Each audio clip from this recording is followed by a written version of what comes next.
Welcome. In front of me is a Motorola Moto G13, and today I will show you how you can insert SIM and SD card into this phone.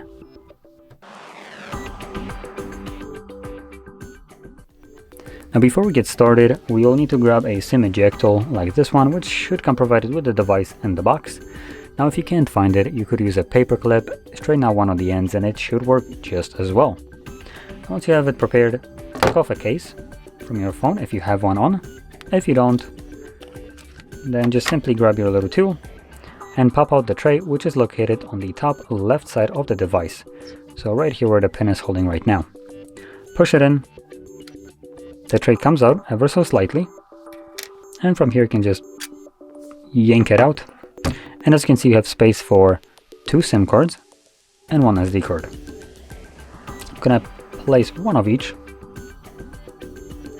Now in placing your SD card, make sure that it's laying flush on the tray. It does have little notches that makes it so it won't fall out. So it also means that it won't just like drop into place. You need to kind of push it in there. And I'll also place my SIM. Now SIM card, as you can see, has nothing to hold it in place. So if you pump it up, as you can see, it just completely shifts out of place.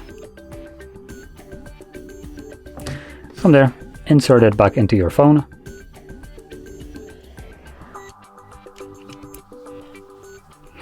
And both of the cards should start working right away. So there's the reception bar. How they prefer? No, I don't really care about that. As you can see, 4G, it just connected to my SIM network, and not sure if that is a SD card. Oh, it's right here. So as you can see, it shows that it found SD card as well. So there we go.